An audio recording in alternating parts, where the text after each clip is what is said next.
Assalamualaikum warahmatullahi wabarakatuh. Selamat pagi Bapak dan Ibu penilai yang saya hormati. Perkenalkan, saya Nurbina Fitri, mahasiswa program Pendidikan Profesi Guru dalam jabatan tahun 2025 dari Lembaga Pendidikan LPTK Universitas Islam Negeri Sultan Syarif Kasim Riau dengan NIM 4251 1523716. Saya merupakan guru di Madrasah Aliyah Al-Hidayah, mengampu mata pelajaran Al-Quran Hadis pada jenjang MA.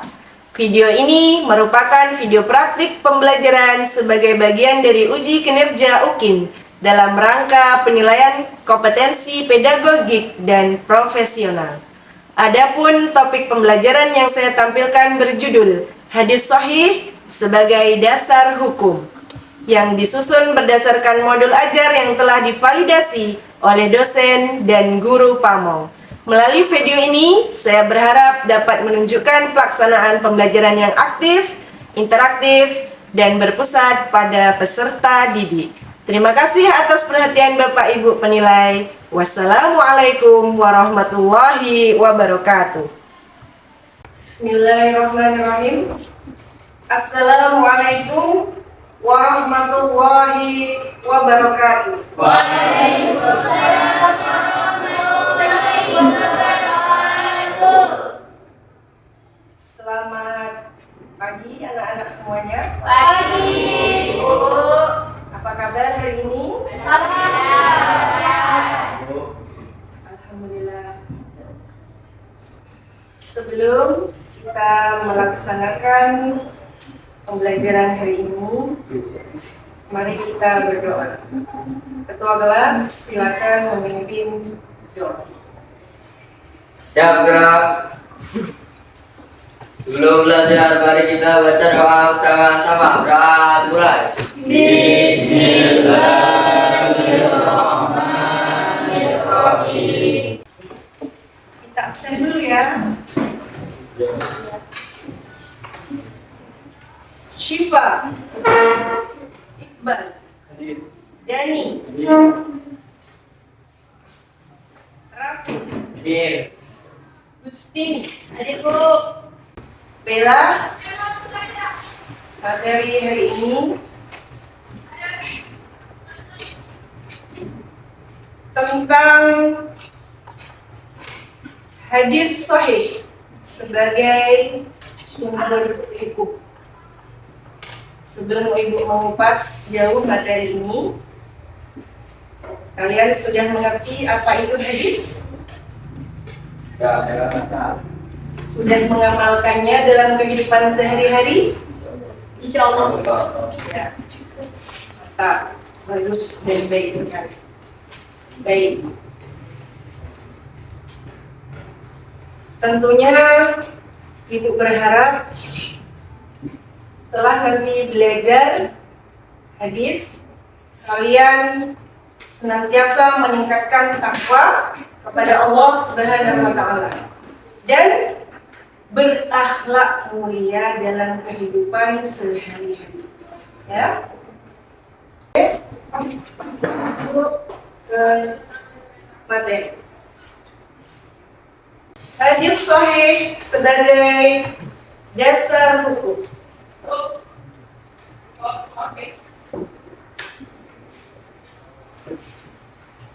Pentingnya hadis dalam Islam. Kita kenali dulu ya. Nah, di dalam Islam, sumber utama panduan moral, etika, dan hukum, ya. Kemudian penjelas dan pelengkap ajaran Al-Quran. Selanjutnya sumber hukum kedua, hadis itu adalah sumber kedua di apa? Al-Quran adalah hadis. Pedoman hidup sehari-hari yaitu ibadah, muamalah, dan akhlak. Nah, ada definisi umum hadis. Semuanya diriwayatkan dari Nabi Muhammad SAW,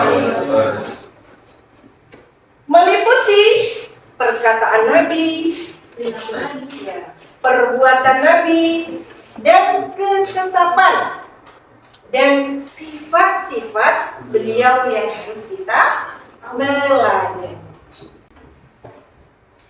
Secara bahasa, hadis adalah kabar atau baru atau jadi. Nah, secara istilah, sumber ajaran Islam dari Nabi Muhammad SAW.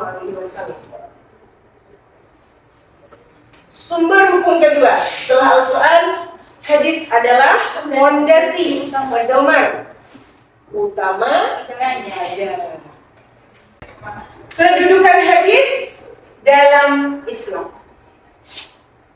Perhatikan ya. Hadis sebagai sumber hukum kedua. Hadis menempati posisi krusial sebagai sumber hukum Islam kedua setelah Al-Quran. Jadi, Al-Quran itu lengkap, tetapi harus ada penjelasannya, yaitu yang mendukung adalah hadis. Nah, fungsi hadis terhadap Al-Quran. Fungsi hadis terhadap Al-Quran. Yang pertama, ada namanya bayan at-taqrir, memperkuat dan mengukuhkan hukum yang sudah ada dalam Al-Quran. Yang kedua, bayan at-tafsir, memberikan perincian dan penjelasan terhadap ayat-ayat Al-Quran yang bersifat umum. Yang ketiga, bayan at-tashri', menetapkan hukum-hukum baru yang tidak disebutkan secara eksplisit dalam Al-Quran. Definisi hadis sahih. Pengertian hadis sahih. Secara bahasa berarti baru atau sesuatu yang dinukil. Secara istilah, hadis sahih adalah apa yang disandarkan kepada Nabi Muhammad SAW, perkataan beliau, perbuatan, persetujuan atau ketetapannya itu semua dari Nabi Muhammad SAW. Selanjutnya syarat-syarat hadis sahih. Jadi untuk kita ketahui hadis itu syaratnya dengan asal kita memakai hadis atau mendalili seseorang memakai hadis yang salah, yang palsu, yang dhaif, ya. Syaratnya ada 5. Yang pertama, syaratnya bersambung atau istilah Quran hadisnya ittisal al-sanad. Yang kedua, diriwayatkan oleh rawi yang adil. Yang ketiga, diriwayatkan oleh rawi yang dhabit. Yang keempat, tidak syadz atau tidak ganjil, bertentangan. Yang kelima, tidak berkhilaf, maksudnya tidak cacat ya. Sumber fundamental hukum dan etika dalam kehidupan muslim. Ini rangkumannya. Nah, mari kita mengajak untuk mempelajari dan mengamalkan hadis. Contoh kecil saja. Siswa-siswi semua pas mau belajar berdoa, ya kan? Mau makan berdoa. Ada hadisnya. Jadi setiap perbuatan kita, etika kita, moral kita harus berlandaskan pada Al-Quran dan hadis. Marilah kita bersungguh-sungguh dalam mempelajari hadis sahih, memahami maknanya dan mengamalkannya dalam setiap aspek kehidupan kita demi meraih keberkahan dunia dan akhirat. Sampai di sini ada pertanyaan jadi paparan materi tadi. Saya ingin tanya, Bu. Ya boleh, silakan. Dari Berikan contoh hadis dhaif yang populer di kalangan masyarakat. pertanyaan yang bagus. Berikan contoh hadis dhaif tetapi populer di masyarakat. Ibu kasih contohnya. Tuntutlah ilmu walau sampai ke negeri Cina. Hadisnya utlubul ilma walau Miskin. maknanya bagus. Itu artinya kita disuruh menuntut ilmu sampai ke negeri Cina, jauh. Tetapi sanadnya, riwayatnya belum jelas. Itulah yang dinamakan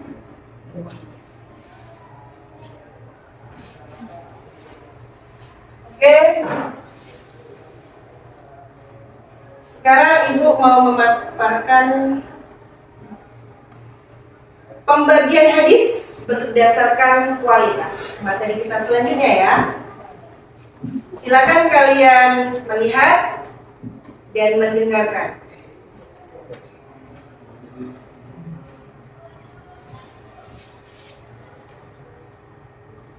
Assalamualaikum warahmatullahi wabarakatuh.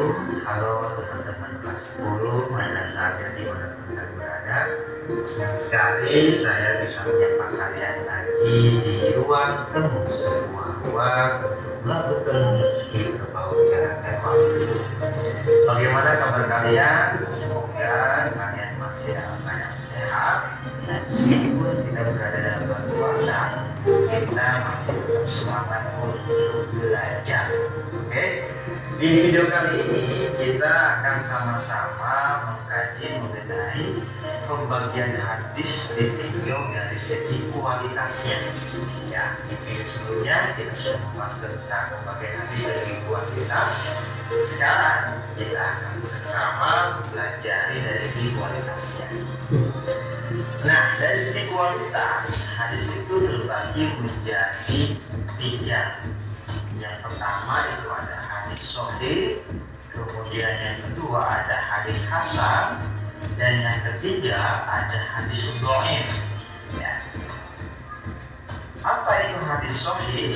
Ya, hadis sahih secara bahasa itu artinya hadis yang sehat. Namanya sehat berarti terhindar dari penyakit, tidak ada sakitnya, tidak ada cacatnya di sana. Ya, sedangkan dari segi terminologi atau secara istilah, hadis sahih adalah hadis yang bersambung sanadnya, kemudian diriwayatkan oleh perawi yang adil, kemudian diriwayatkan oleh perawi yang dhabit, serta hadis tersebut tidak ada syadz dan tidak ada illah di dalamnya. Ya. Nah, dari pengertian tersebut, kemudian para ulama mensyaratkan bahwasanya hadis sahih itu atau suatu hadis bisa dikatakan sahih ketika sanadnya bersambung.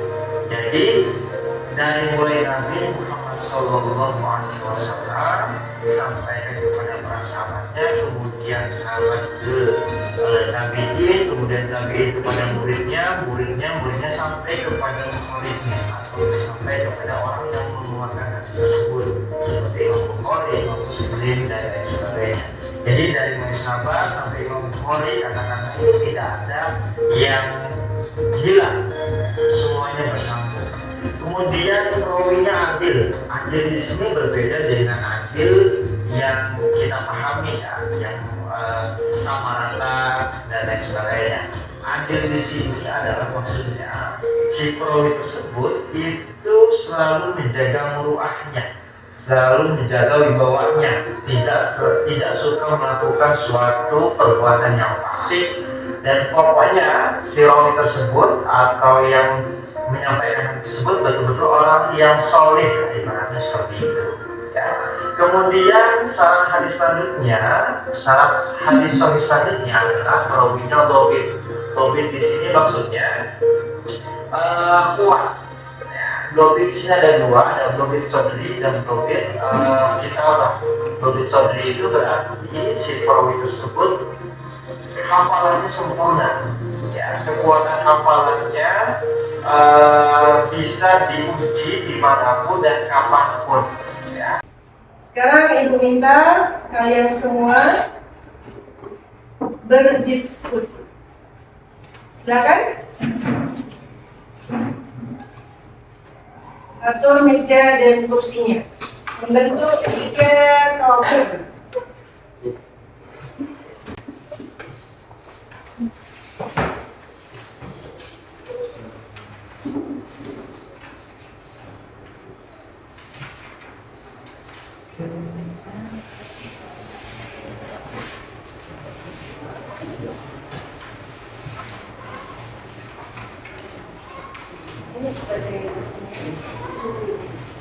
Sudah lengkap kelompoknya, sudah mendapat tugas di kelompok.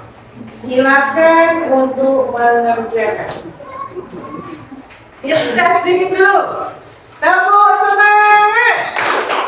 Semangat.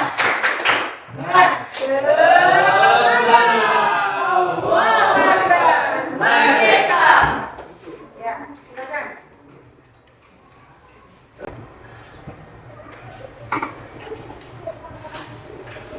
Sudah siap semuanya? Silakan dari kelompok 1 untuk memaparkan hasil kerja kelompok.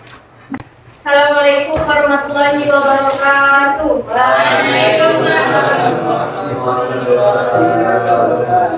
Kami dari kelompok 1 akan mempresentasikan tentang diskusi pembagian hadis dari sisi kuantitas dan kualitas dan contoh-contohnya masing-masing. Nah, hasil dari diskusi kelompok kami, hadis kuantitas itu dibagi menjadi 2. Yang pertama hadis mutawatir dan hadis ahad. Di sini ada yang tahu nggak hadis mutawatir itu apa? Nah, hadis mutawatir itu adalah tanggapan dari panca indera yang diriwayatkan oleh sejumlah besar rawi yang menurut adat kebiasaan mustahil mereka berkumpul dan bersepakat berdusta. Hadis yang kedua yaitu hadis ahad, yaitu semua hadis yang tidak mencapai derajat mutawatirnya. Contohnya hadis tentang ancaman bagi pendusta atas nama Nabi.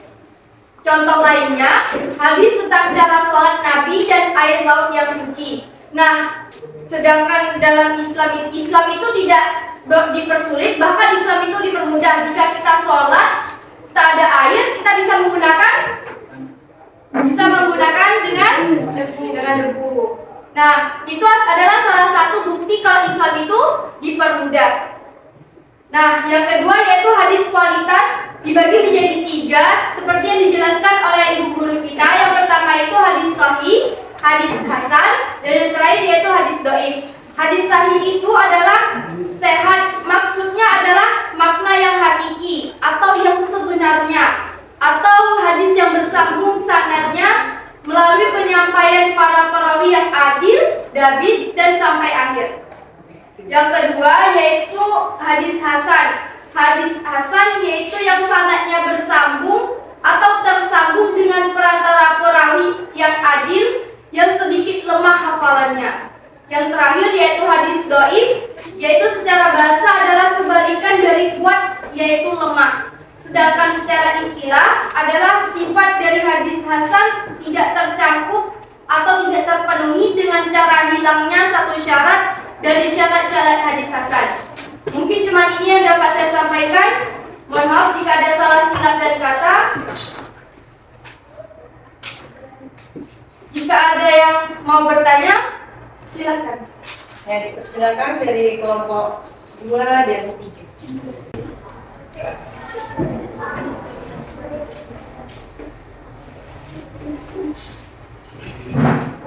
Baiklah, saya dari kelompok 3 ingin memberikan pertanyaan kepada kelompok 1. Tolong berikan contoh hadis ahad. Contohnya hadis tentang cara sholat Nabi dan air laut yang suci. Terus itu hadis tentang ancaman bagi pendusta atas Nabi Muhammad. Bagaimana jawabannya, sudah jelas? Jelas, terima kasih. Ya, terima kasih. Kita berikan aplaus.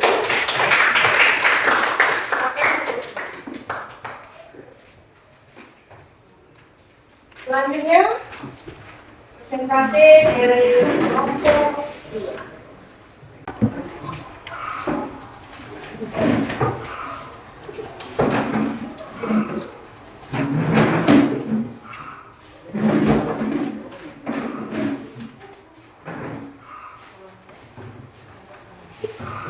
Bismillahirrahmanirrahim. Assalamualaikum warahmatullahi wabarakatuh. Simak dengan baik-baik ya. Baiklah, kami dari kelompok 2 akan mempresentasikan hasil dari diskusi dari kelompok kami. Pembagian hadis sahih. Pada para ahli hadis membagi hadis sahih pada 2 bagian, yaitu sahih lidah dan sahih li ghairi. Perbedaan antara keduanya terletak pada segi hafalan atau ingatan perawinya. Pada sahih lidati, ingatan perawinya sempurna, sedang pada hadis sahih li ghairi, ingatan perawinya kurang sempurna. Maksud dari sahih lidati, maksudnya ialah syarat-syarat terima tersebut benar-benar terletak terbukti adanya, bukan dia itu terputus, tetapi sahih dalam hakikat masalahnya, karena bolehnya salah dan khilaf bagi orang kepercayaan. Hadis sahih bil ghairi, maksudnya ialah hadis tersebut tidak terbukti adanya 5 syarat hadis sahih tersebut, baik keseluruhan atau sebagian. Bukan berarti sama seperti dusta, mengingat bolehnya berlaku bagi orang yang banyak salah. Itulah hasil diskusi yang sudah kami bacakan. Bagi kelompok lain yang ingin bertanya, silakan. Apa sih yang dimaksud dengan hadis sahih?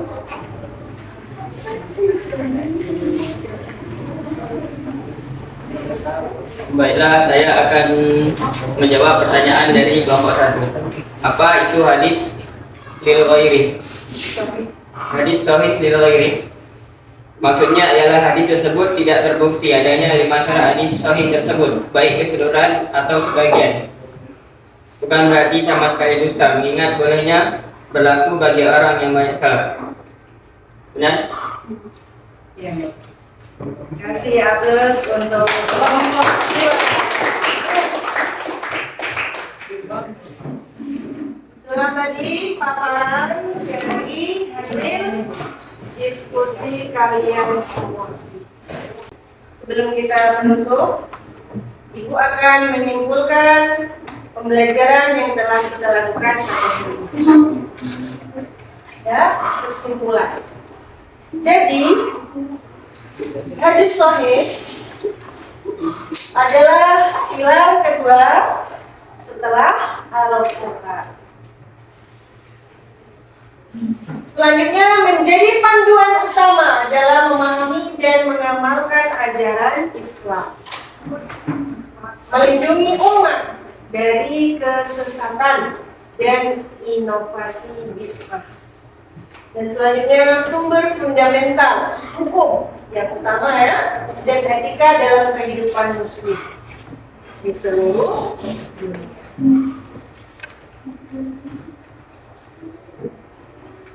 Sampai di sini sudah paham ya semuanya? Baiklah, kita akhiri kegiatan belajar kita dengan tutup doa. Ketua kelas silakan dipimpin. Ya Rab, duluan mari kita berdoa bersama-sama. Doa dimulai. Bismillahirrahmanirrahim. Rabbi awzi'ni an ashkura ni'mataka. Akhiri dengan wabillahi taufiq wal hidayah. Wassalamualaikum warahmatullahi wabarakatuh. Waalaikumsalam warahmatullahi wabarakatuh.